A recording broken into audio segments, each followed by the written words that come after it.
হচ্ছে না, ও আমাকে ডাকলে আসবে। আচ্ছা ইয়ে উড়া তো কেন খাওয়াতে। হ্যাঁ দিদি,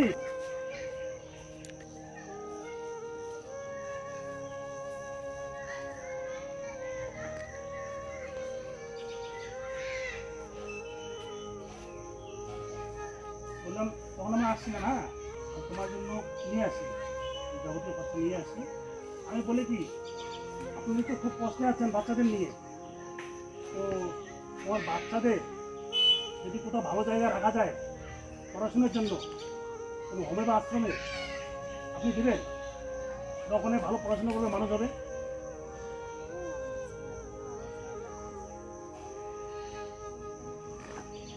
মানে আপনাকে ছাড়া কোনোদিনও থাকেনি,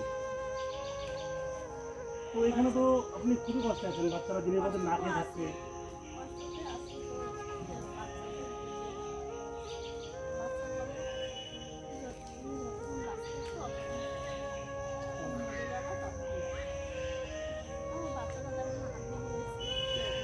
অবস্থা খুবই খারাপ।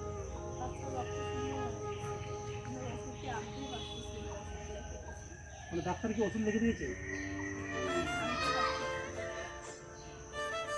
তো তোমার তোমার কোনো সমস্যা আছে বল? তোমার কি সমস্যা আছে?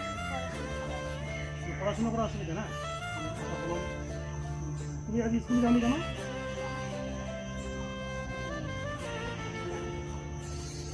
তো মানে ঘর ঘর খাবার ছিল না, তো তুমি স্কুলে যাবে। হ্যাঁ আমি তো আজকে নিয়ে আসলাম, মোটামুটি নিয়ে আসলাম। হ্যাঁ তোমার যা মানে পরিস্থিতি দেখলাম আর কি, আমি ভাবছি যে তোমাদের দুজনকে আমি কোথাও ভালো জায়গায় রাখবো আর কি, পড়াশোনা করার জন্য।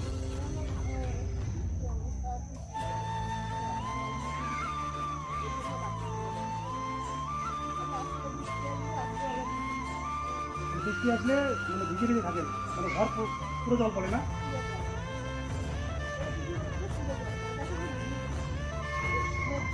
আমাদের কি পুরোটা প্লাস্টিক দিয়ে আছে না?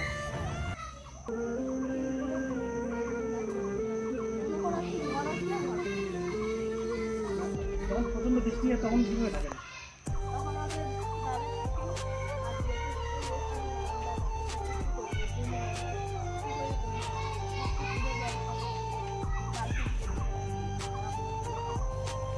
তখন বৃষ্টি হলে কি করবো না?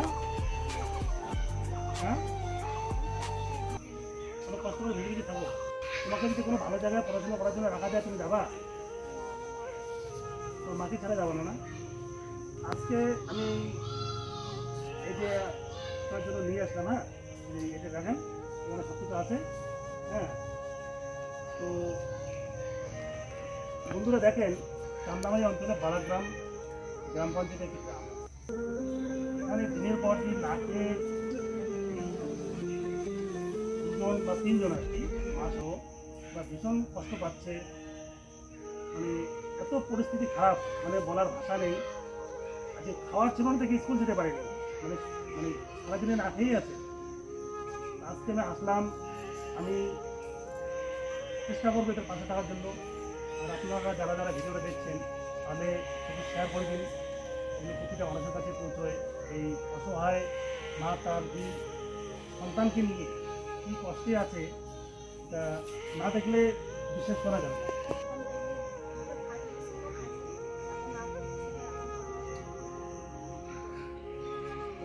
আমি এরপর দিন যেদিন আসবো সেদিনকে দেখি আমি ওর চিকিৎসার জন্য যদি কিছু পারি হেল্প করে দেবো আবার। হ্যাঁ দেখুন তোমরা স্কুলে যাবে কিন্তু। হ্যাঁ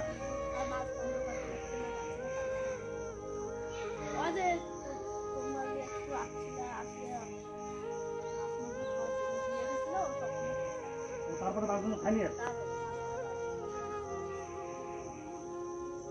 ঠিক আছে, আমি তাহলে মাছ কেনার জন্য কিছু টাকা দিয়ে যাচ্ছি। হ্যাঁ এই টাকাটা নয়, এটা মাছ নিয়ে এসে আজকে খাওয়াবেন। হ্যাঁ তাহলে দিদি আমি আসলাম। হ্যাঁ নমস্কার।